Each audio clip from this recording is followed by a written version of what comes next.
Well, Arsenal last won at Etihad 8 years ago in 2015 when Olivier Giroud and Santi Cazorla scored 2 goals that saw Man City being beaten by Arsenal by 2-0. And for all the previous years, Arsenal have not been happy visitors at the Etihad in the city of Manchester. Welcome to Rokani Media Football. How are you guys and where are you watching us from? I go by the names of Rokani David. Smash the like button, comment and share.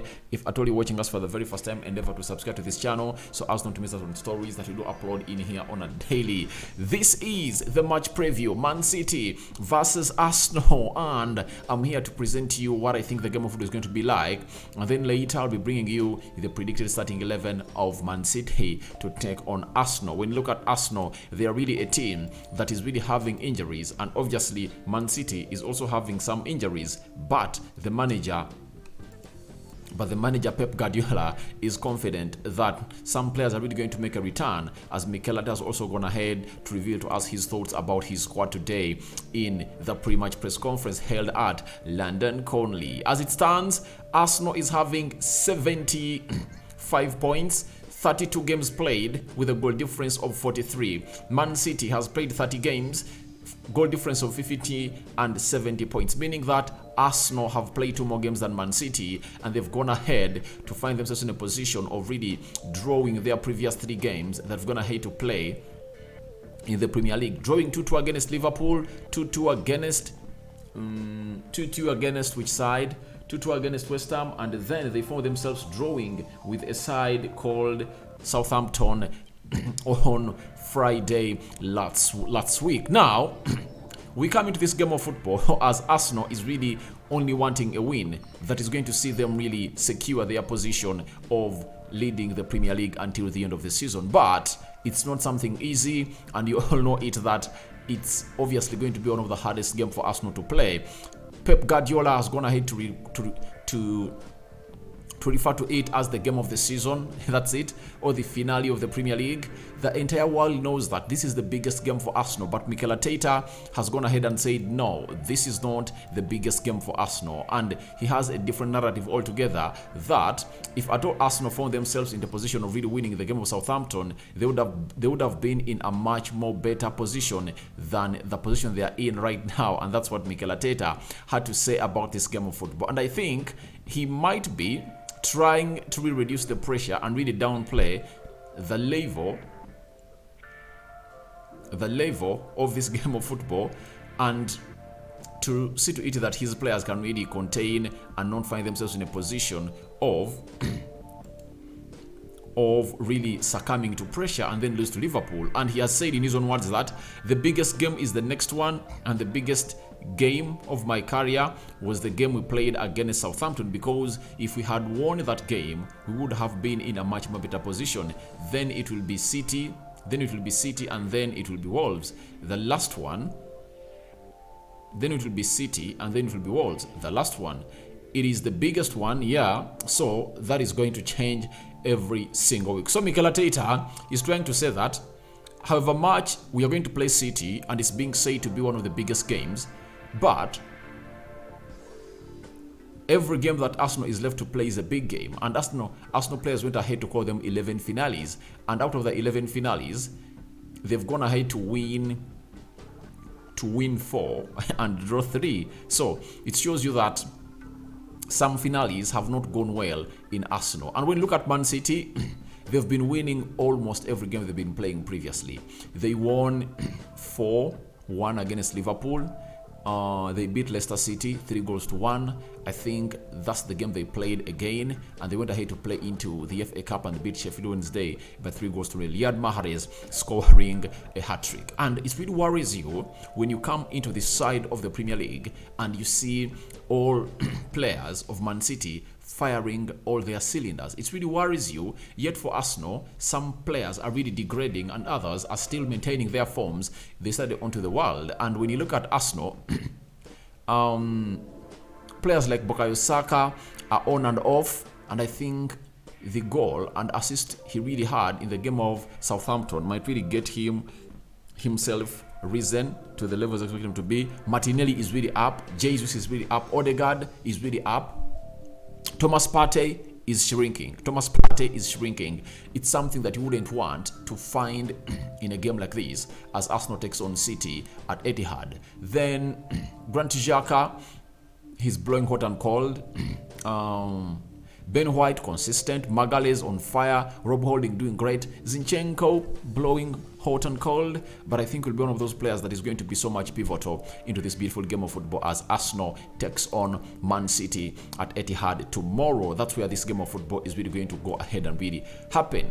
Now, when you look at the injuries at Man City, Pep Guardiola will be sweating over the fitness of Nathan Ake, yes, because he found himself scoring a winner against Arsenal in the FA Cup. I think it was the 4th round, but he's nursing a thigh injury. And then when you look at John Stones, Ruben Diaz, and Kevin De Bruyne, with Mahrez scoring a hat-trick, those are really available, and obviously they're going to welcome back a player known as Phil Foden. That's it. I think that injury of Nathan Ake is going to really affect Man City a lot. Do you know why?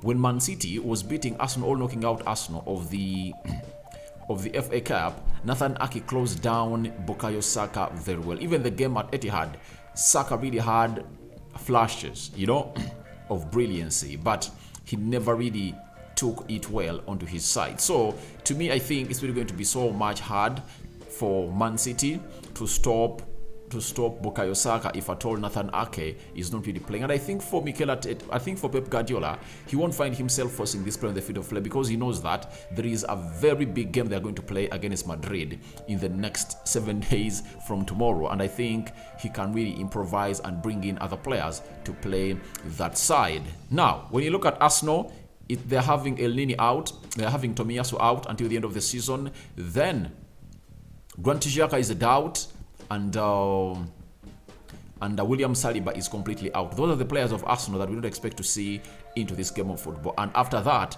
it takes us to what we call the predicted starting 11 of Arsenal versus Man City. And I'm going to be letting you know what all this is all about and who is going to be facing who in this starting 11 of Arsenal that we think we are giving on this this time as per now. The system 4-3-3, but if at all I were me, I would go for a 4-2-3-1, and I'm going to give you this lineup as I give you my alternative lineup that I think can go ahead and really beat a side known as Man City.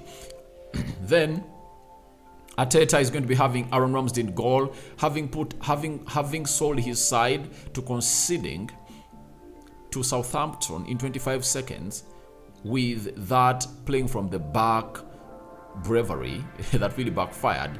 Aaron Ramsdale is going to start again in goal for Arsenal.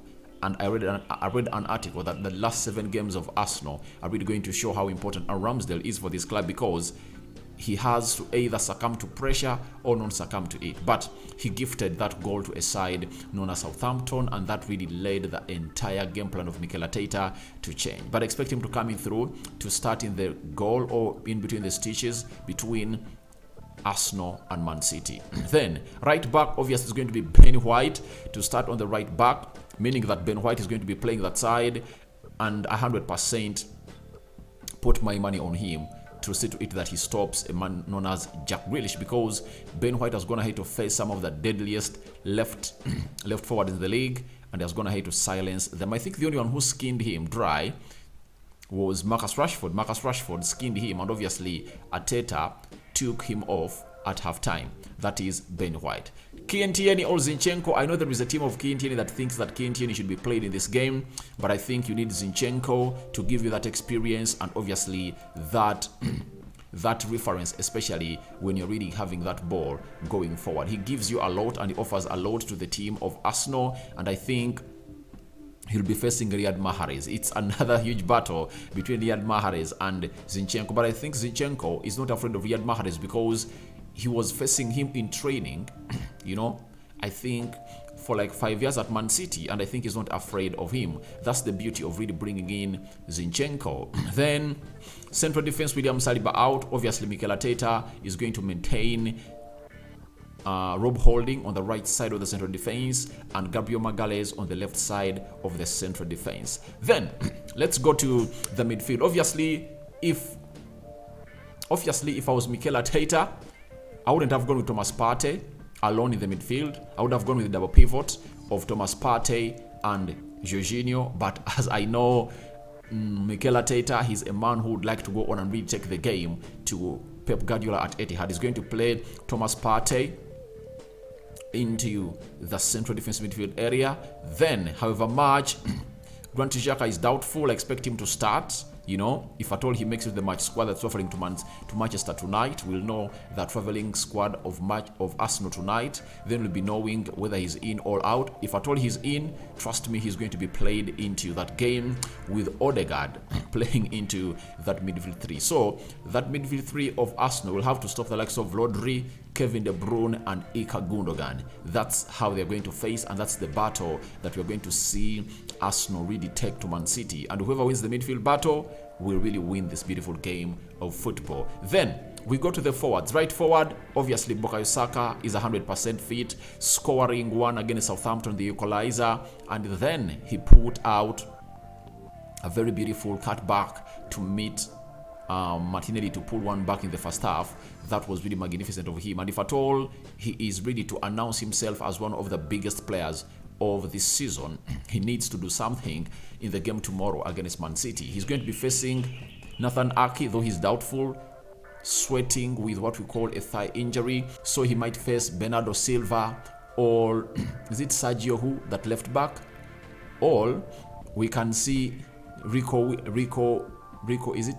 is it Rico Lewis, you know, coming back to play as a right back, and then Kyle Walker being played as a left back. But I think Kyle Walker needs to be played as a right back to track the pace of Gabriel Martinelli, because Gabriel Martinelli is one of the best informed players with 4 assists and 15 goals in the Premier League, and he has shown us that almost in every game when Arsenal is playing a big team, he goes ahead and really surfaces and puts that team to bed. That is it for Saka. So even if there is Nathan Ake, I think Saka should improvise on how to really create moments of brilliancy from that right attacking side of the midfield of Arsenal, because he needs to do it. He needs to announce himself today. And whoever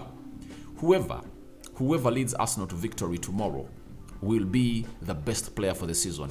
Whether it's Jesus, Odegaard, Martinelli or Bukayo Saka, whoever leads Arsenal to victory is really going to be so much important into that fixture of Man City, and the season of Arsenal would have been turned around by that player. And whoever really lets down Arsenal tomorrow and they lose that game of football, I think fans of Arsenal will never forgive him. But I'm letting you know that football is a game of mistakes. So anytime a player can make a mistake and obviously be petulant to cost his team. So we go to the left forward of Arsenal, Trossard or Martinelli. That's obvious. It's going to be Martinelli, shirt number 11 for Arsenal, to really play onto that side because he has been on fire. He has been on fire. In the game of Southampton, he scores 1 goal. In the game of West Ham, he doesn't score, but he puts up an assist. In the game of Liverpool, scores 1 and assists 1. You know, in the game of Leeds, you know, he just found himself on the assist sheet, meaning that in the previous 5 games of Arsenal, he has found himself scoring 4 times and creating an assist and creating 2 or 3 assists into those games of football. So it shows you how important Martinelli is. And obviously Kyle Walker or Rico Lewis, whoever's going to be played as the right back for Man City, needs to keep a keen eye onto this Brazilian international, because he is in the form of his life. He is in the form of his life, and that is Gabriel Martinelli. Leading the line, Trossard or Jesus.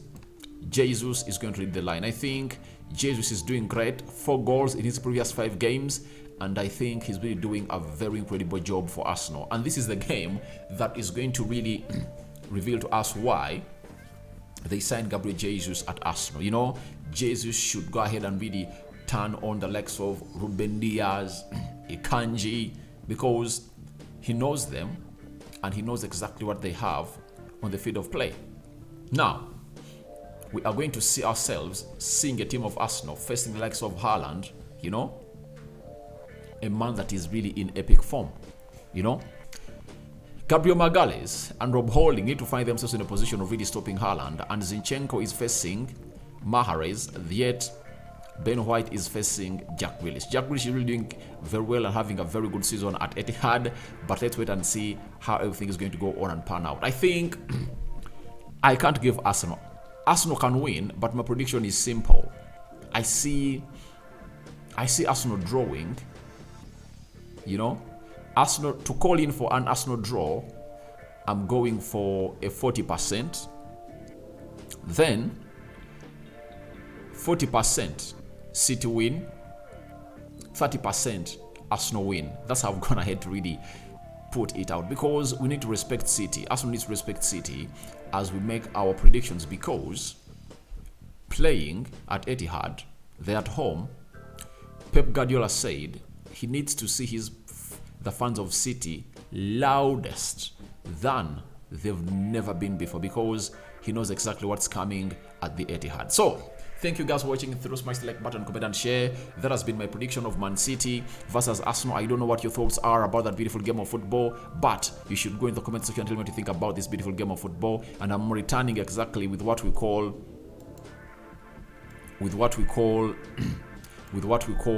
the match, I think the predicted starting 11 of Man City, as we see who they are going to face and how they should plan to take on a side known as Arsenal. But before I really call it quits, I have some head-to-head details from Gugu that I need to read to you and really go straight into your brain. Man City have won all 6 of their Premier League home games against Arsenal under Pep Guardiola by an aggregate of 17-3. They last lost at home in 2015. That is it. So Pep Guardiola has gone ahead to really age Mikel Arteta even, because he has gone ahead to play him like thrice at Etihad. Now, Arsenal have lost their last 11 Premier League games against Man City, their longest losing stretch against an opponent in the league history, meaning that history doesn't liaise with Arsenal as far as them playing City is concerned. Arsenal have scored just 3 goals in their last 10 Premier League games against City, failing to score on 7 occasions. They would only fail to score in 6 of their previous 37 games against the Citizens in the competition. So Arsenal has not been a very good scoring side against City. But if at all you are told that Arsenal is not going to score against City tomorrow, it will be really a myth. To me, it's a myth, and I think it's a given that Arsenal is going to score against City, because Arsenal has gone ahead to show to it that they can score goals. Their only deficit is that they cannot find themselves in a position of keeping their back tight. Man City have beaten Arsenal this season, winning 3-1 in the Premier League. Yeah, that's it. 1 in the FA Cup. They've already beaten the Gunners 3 times in a single season, twice before, in 2017, 2018, and 2020, 2021. Only Liverpool have ever beaten them 3 times in 3 different campaigns. So, looks like Arsenal are really on a mission of not being beaten by City 3 times, in one complete season, right? Man City have won 8 of their last 9 Premier League games, including their 6 in a row. At home, they've won 17 of their last 19 league games, drawing 1 and lost 1, though their last 4 defeats at the Etihad have been against London sides: Chelsea, Crystal Palace, Tottenham Hotspur, and Brentford. So this can give Arsenal a little bit of hope that London sides have gone ahead to give Man City a very huge hard time this season, and maybe they might find themselves in a position of really knocking out City. And when they knock out City, Arsenal will be back into the title race and obviously leading the table in peace, not in pieces. So that's what I had for you. Smash the like button, comment and share. If at all you're watching us for the very first time, endeavor to subscribe to this channel so as not to miss out on stories that we do upload in here on a daily. Now, Jesus starts, Zinchenko starts to face City at Etihad. May the Almighty Lord bless you abundantly. I cover you all in the precious blood of Jesus Christ. Rokani David remains my name. Me out for now. See you later, my lovelies. Bye-bye.